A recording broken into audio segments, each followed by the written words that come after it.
और मैं ये भी चाहती हूँ कि आपने कल की वीडियो देख ली होगी and this is the continuation part of your first video. अभी हमने कल भी left on the topic of diffusion से अभी हम करते हैं। सो एक बार डिफ्यूजन के बारे में let's again talk about. It is the process of movement from the substances from the region of higher concentration to lower concentration, ये हमारा डिफ्यूजन था। देन हमने ऑस्मोसिस भी कवर कर लिया था, that it is the process of movement of water. इसमें किसकी मूवमेंट हो रही है? वाटर की मूवमेंट हो रही है, या you can see that solvent की आपकी मूवमेंट हो रही है from its region to low higher concentration to lower concentration through a semi permeable membrane. This is an important word, ये आपको एक बहुत ही एक इम्पॉर्टेंट वर्ड है जिसका बोलते हैं सेमी परमिएबल मेम्ब्रेन। एक इम्पॉर्टेंट चीज़ जो मे बी CBSE में आपको ना कराई जाए, NCERT में ना कराई जाए, बट लेकिन एक इम्पॉर्टेंट है कि ट्रांसपोर्टेशन थ्रू प्लाज्मा मेम्ब्रेन। बहुत सारे और भी तरीके होते हैं और मैं आपको थोड़ा ब्रीफ देना चाहूँगी उनके बारे में। ट्रांसपोर्टेशन थ्रू प्लाज्मा मेम्ब्रेन, ठीक है। अब बहुत सारे तरीके होते हैं जिससे आपकी ट्रांसपोर्टेशन हो सकती है। पहले तो ब्रॉडली दो टाइप होते हैं इसके, दो टाइप होते हैं। एक होती है आपकी एक्टिव, इधर आप चलो पैसिव लिख लो पहले, इधर पहले आपकी होती है पैसिव ट्रांसपोर्टेशन, ठीक है। ये आपकी आ गई पैसिव ट्रांसपोर्टेशन, और दूसरे में आप लिख लो एक्टिव ट्रांसपोर्टेशन। अब इस पैसिव और एक्टिव का मतलब क्या है? पैसिव ट्रांसपोर्टेशन वो ट्रांसपोर्टेशन होती है which works with the concentration gradient, works with the concentration gradient. जैसे अभी हम बोल रहे हैं ना, हायर से लोअर में, हायर से लोअर में, higher concentration to lower concentration, that means it is working with the concentration gradient, ठीक है। फ्लो के साथ ये चल रहा है। लेकिन एक्टिव ट्रांसपोर्ट वो है which works against the concentration gradient, वो कंसंट्रेशन ग्रेडियंट के अगेंस्ट वर्क करता है, ठीक है। मतलब कि हायर से लोअर नहीं, लोअर से हायर भी जा सकता है डिपेंडिंग अपॉन इट्स नीड, कि उसको कितना चाहिए, ठीक है। अब पैसिव में आपके ब्रॉडली दो होते हैं जो अभी तक हमने बात की और अभी आपको करा भी रहे होंगे स्कूल्स में भी, which is your diffusion and osmosis, ठीक है। अभी डिफ्यूजन और ऑस्मोसिस के बीच में डिफरेंसेस भी थोड़े से लिख लो। Diffusion generally takes place in gases में ये जनरली होते हैं, और ये जनरली होते हैं लिक्विड्स में, ठीक है। लिक्विड्स में लिख लो, या आप लिख लो सॉल्यूशंस में। इसमें मूवमेंट भी किसकी होती है? Me right in terms of movement, इसमें मूवमेंट भी आपकी गैसेस की ही होती है, लेकिन इसमें आपकी मूवमेंट किसकी होती है? लिक्विड की होती है। लेकिन लिक्विड में कौन सी? सिर्फ सॉल्वेंट की। सॉल्वेंट क्या है? The one which is present in higher quantity. ऐसी चीज़ जो ज़्यादा क्वांटिटी में प्रेजेंट रहती है उसको हम सॉल्वेंट बोलते हैं। इसमें सॉल्वेंट की मूवमेंट आपकी प्रेजेंट रहती है, ठीक है। Diffusion can take place anywhere, लेकिन osmosis needs to have a semi-permeable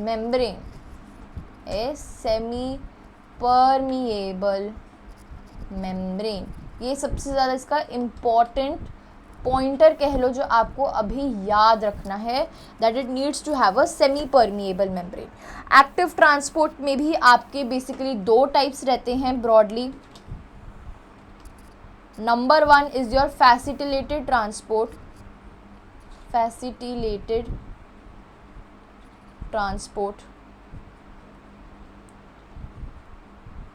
and ion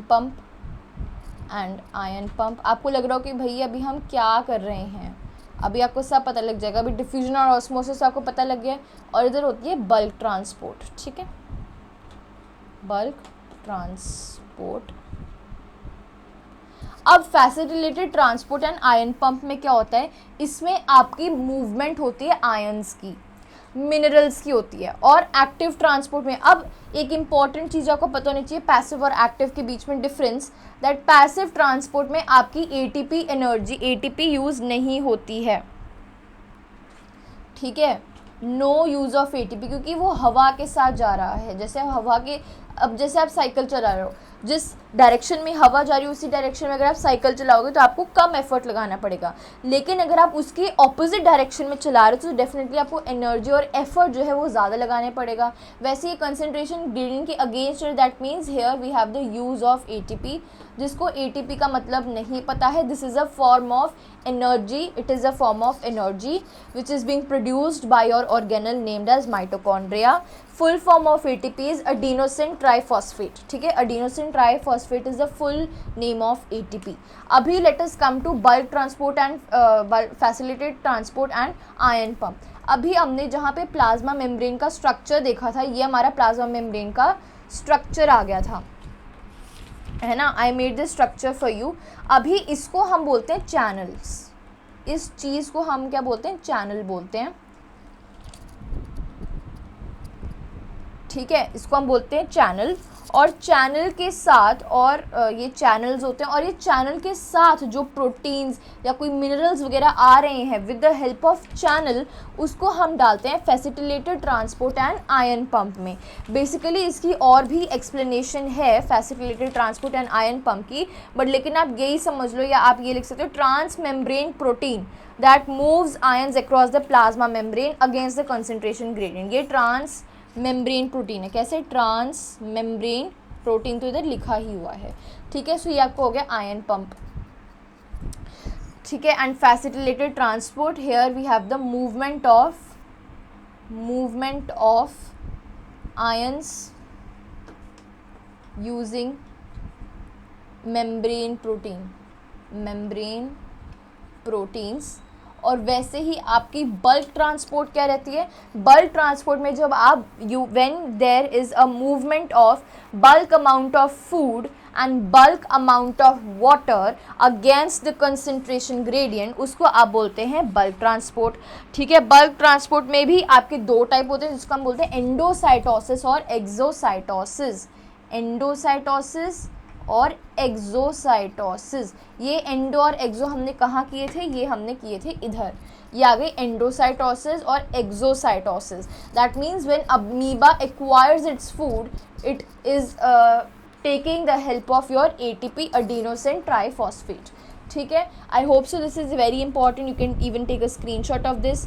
ये हो गया। Now let's talk about the important चीज़ which is the types of solution based on your tonicity, या जितना भी उसमें चीज़ प्रेजेंट रहती है। ओके, सबसे पहला आता है हमारा hypotonic solution. Hypo means less, hyper means बहुत ज़्यादा, एंड आइसो मीन्स सेम। अभी ये एक बीकर है, इसमें मैंने एक सेल डाल दिया, ठीक है, क्या डाल दिया, एक सपोज रेजन सेल डाल दिया मैंने, एक रेजन डाल दिया मैंने, किसमें डाल दिया, हाइपोटोनिक सोल्यूशन में। हाइपोटोनिक सोल्यूशन का मतलब है कि सेल के अंदर की जो कॉन्सेंट्रेशन है वो कम है।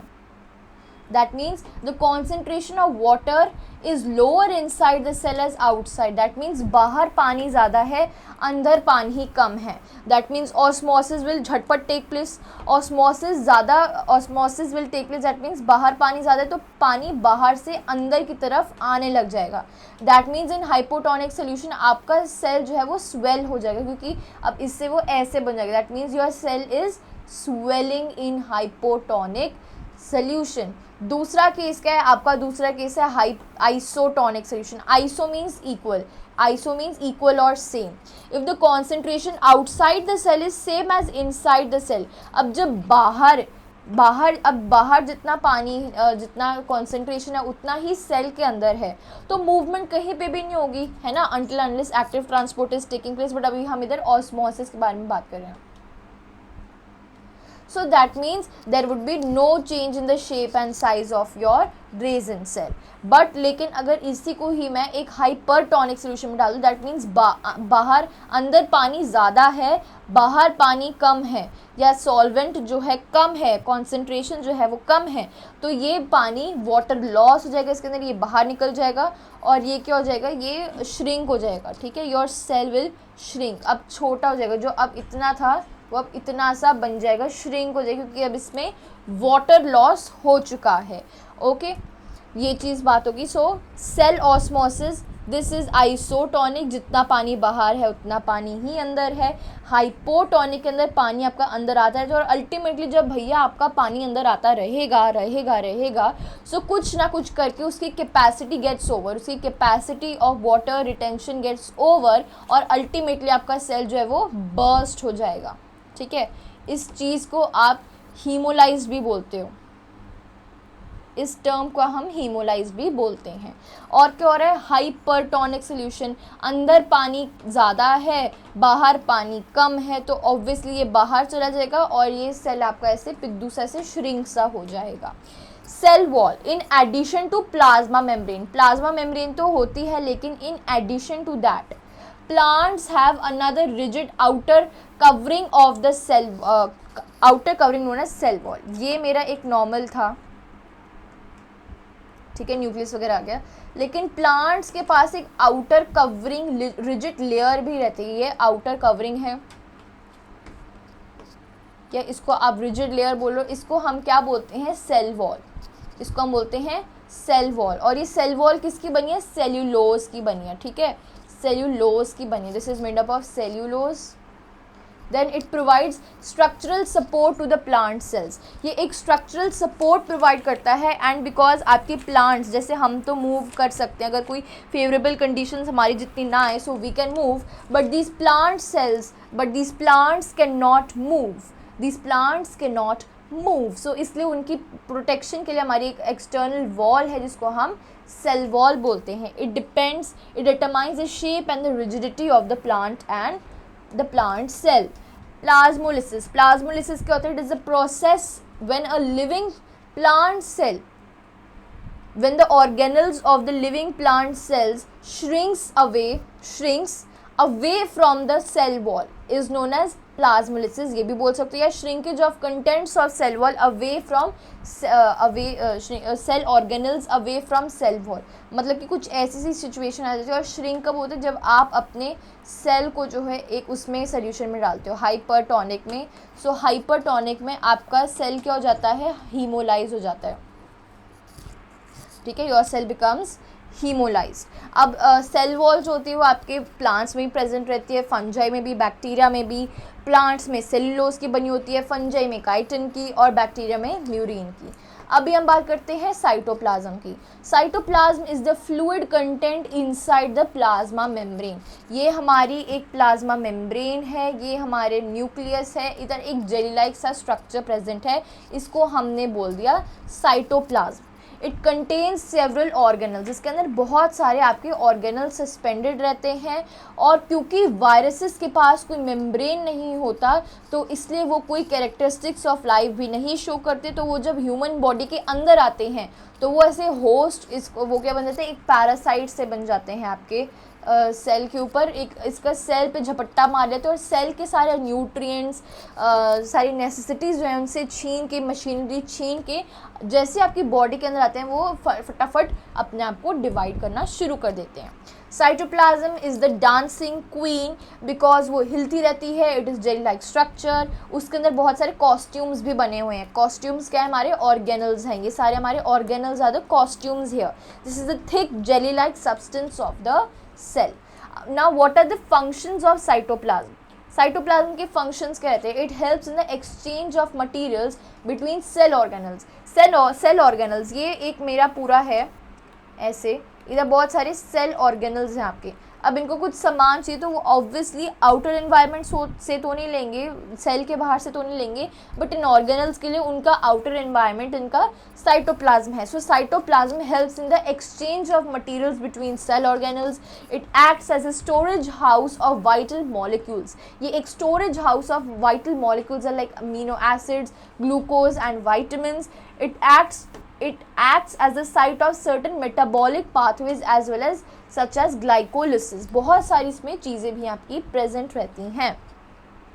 Moving on to cell organelles. Cell organelles are nothing but the cell performs various functions. बहुत सारे functions जो आपके cell perform करता है. But how is this performance basically been taken place? This performance is basically been taken place through little structures present inside the cell known as the cell organelles. These organelles are present inside the plasma membrane. The plasma membrane. ठीक है, inside the plasma membrane and in the cytoplasm. सो ये इसकी location होती है आपकी. सो ये आप याद रख सकते हैं इनकी लोकेशन को. The organelles are useful because they allow separation of various functions. जैसे हमारी बॉडी में डिवीजन ऑफ लेबर है ना, हमारी बॉडी में क्या है, डिवीजन ऑफ लेबर. वैसे ही आपकी सेल्स में भी डिवीजन ऑफ लेबर है, और लेबर क्या है, आपकी organelles. So these are your cell organelles. First we have mitochondria. ऐसे आप देख पा रहे हैं इनको, ऐसे सा एक स्ट्रक्चर है, जो नहीं देख पा रहे हैं ऐसे ऐसे करके एक स्ट्रक्चर है. Then we have cytoplasm. Then we have microtubules, lysosomes, smooth endoplasmic reticulum, free ribosomes, centrioles, Golgi complex, nuclear envelope, nuclear pore, chromatin, nucleolus, nucleus, plasma membrane, rough endoplasmic reticulum and ribosomes. ये आपके cell के जो है parts हैं, और इनको याद रखना बहुत ही ज़्यादा ज़रूरी बन जाता है. ठीक है, अभी थर्ड इम्पॉर्टेंट पार्ट जो है हमारा न्यूक्लियस है. Nucleus is the controlling centre of all activities. It is also known as the brain of the cell. ये सारे कुछ करता नहीं, ये सिर्फ कमांड करता है. It has a double layered covering. Question आ सकता है किन ऑर्गेनल्स के पास डबल लेयरिंग कवरिंग है. So one of your question answers would be nucleus. Covering known as nuclear membrane. There are pores present on the nuclear membrane which allows the movement of substances from the membrane to cytoplasm. बहुत सारे इसके ऊपर pores present रहते हैं जो आपकी exchange of substances में भी help करते हैं from your external environment, which in this case is your cytoplasm. Nucleus plays a central role in cellular reproduction and controls all the metabolic activities of the cell. अब nucleus के पास आपके पापा present रहते हैं जिसको हम बोलते हैं chromosomes. Chromosomes are rod shaped like structures. Chromosomes are made from chromatin. Chromosomes are the condensed form of chromatin material. Chromosomes के पास आपके जीन्स प्रेजेंट रहते हैं, डीएनए प्रेजेंट रहता है. DNA stands for deoxyribonucleic acid. The smallest unit of DNA और the smallest unit of hereditary life is your gene. Gene भी इसके अंदर प्रेजेंट रहता है. दैट मीन्स इसीलिए हम न्यूक्लियस को बहुत ज़्यादा बड़ा मानते हैं. It is the papa of the cell. is the papa of the cell. The chromosomes contains two types of things, DNA and proteins. DNA और प्रोटीन रहता है, और प्रोटीन कौन सा अगर इन केस आ गया क्वेश्चन, सो DNA भी आपका, प्रोटीन भी आपका हिस्टोन प्रोटीन प्रेजेंट रहता है which helps in the combining and packaging of DNA and the functional segments of DNA are called as genes. ये फॉर एग्जाम्पल ऐसे करके मेरे पास जीन्स है. ठीक है, अब हर एक segment of this genes is not functional.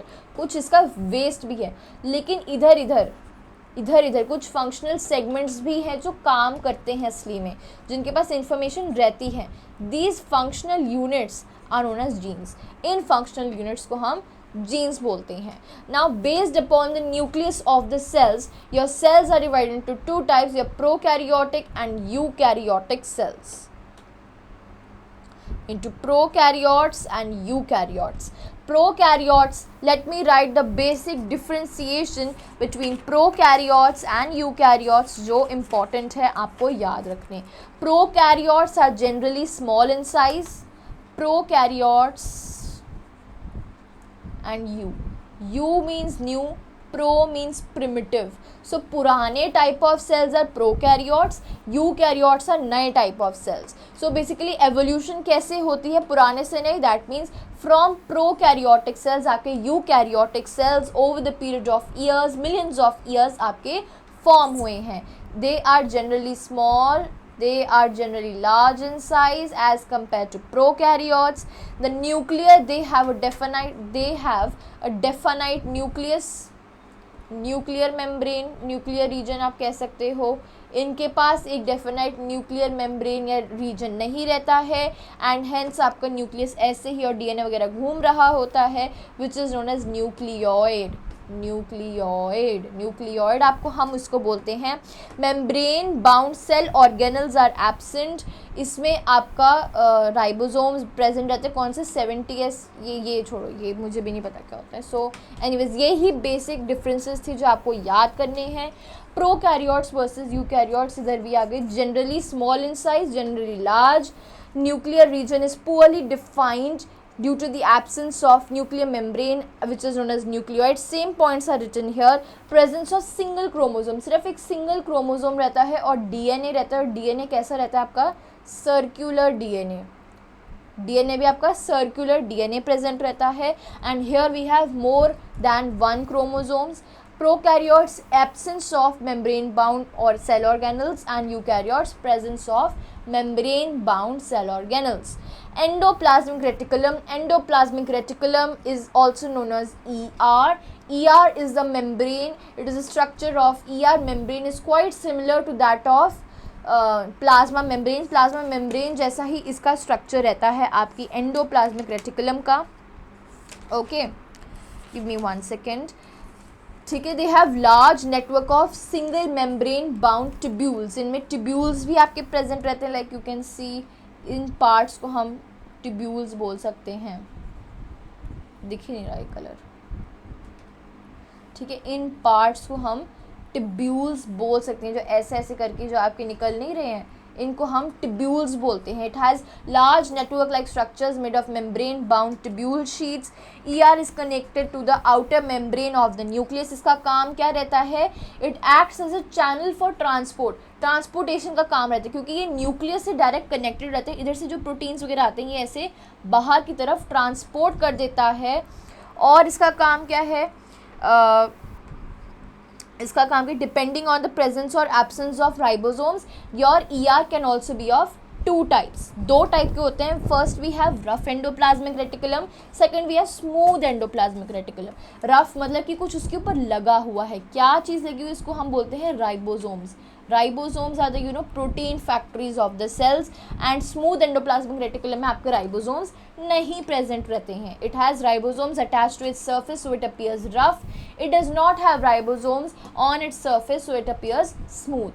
Ribosomes are the site for protein manufacture. It helps in manufacturing of fats molecules or lipids. मैंने कल भी बताया था कि fat molecules को आप lipids भी बोलते हो, which is an important for cell functioning. ठीक है. Now moving on to the functions of endoplasmic reticulum. SER is responsible for the synthesis of essential lipids such as phospholipids and cholesterol. SER is also responsible for the production of secretion of steroid hormones.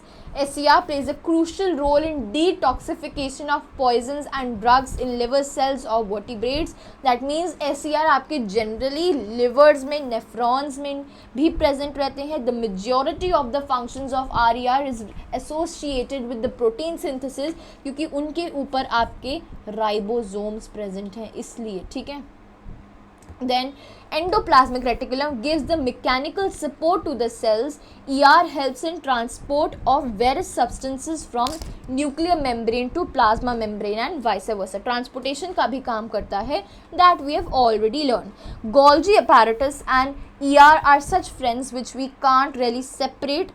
Golgi जो है, ER जो है वो nucleus से लाता है, थोड़ा सा अपना काम करता है, थोड़ा सा प्रोटीन बनाता है और आते लगे हाथ ही लंच बॉक्स जो है अपने फ्रेंड को, गोल्जी को पकड़ा देता है. गोल्जी क्या करता है, पूरा चट कर देता है लंच बॉक्स. बेस्ट फ्रेंड्स पूरे ऐसे लंच बॉक्स खा लेते हैं ना, वैसे ही गोल्जी पूरा चट कर देता है लंच बॉक्स को और उसको पूरा अच्छे से पैक करके पूरा अच्छे से पैक करके आगे दे देते हैं, ठीक है। और वो क्या पैक करते हैं, वो पैक करते हैं आपके लाइजोसोम्स, कम्प्लेक्स शुगर्स बनाते हैं और डिफरेंट टाइप्स ऑफ पैकेजिंग भी करते हैं।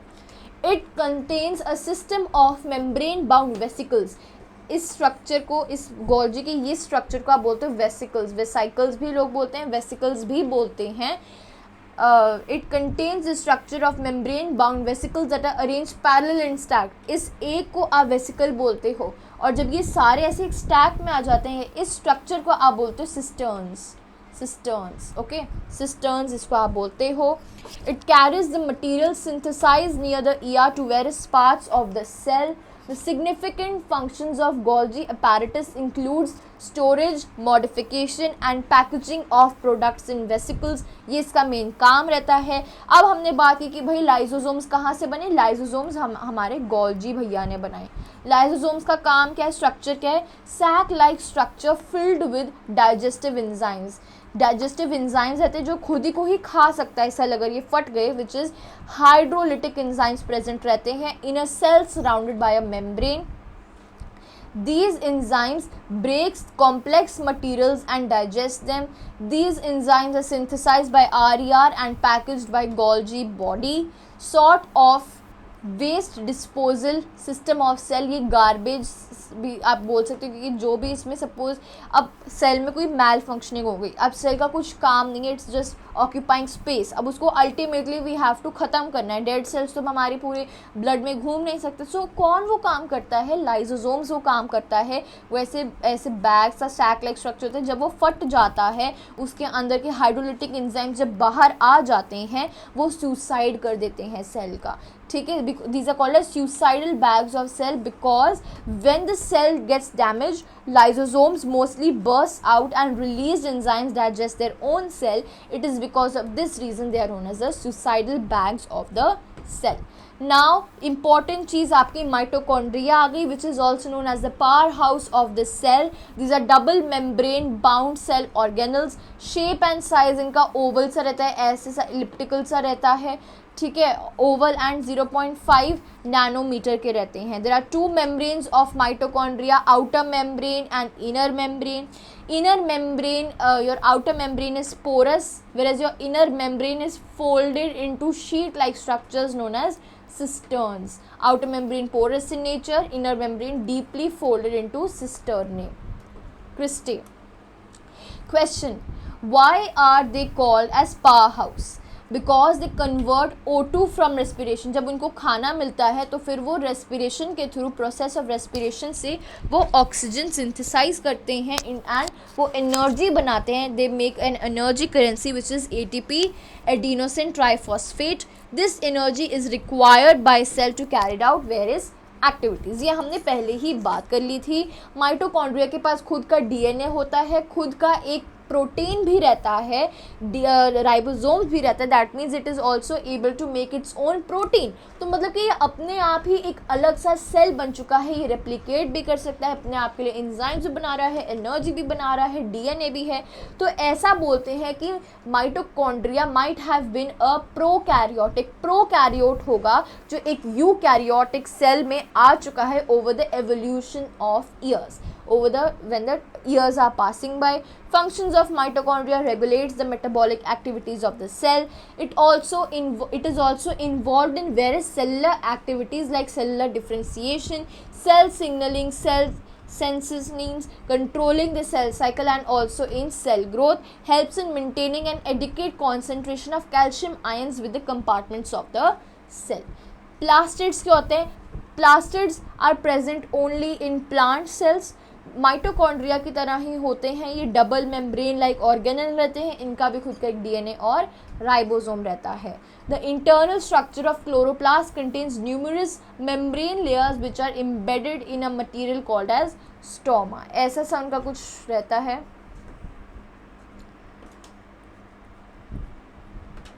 और ऐसे बड़े बड़े ऐसे स्ट्रक्चर्स रहते हैं जिसको हम थैलॉइड्स बोलते हैं। अभी आगे आई गेस फोटो होगी। प्लास्टिड जो होते हैं वो 3 टाइप के होते हैं, क्रोमोप्लास्ट एंड ल्यूकोप्लास्ट, 2 टाइप के। Chromoplast which contains the pigment chlorophyll are known as chloroplast.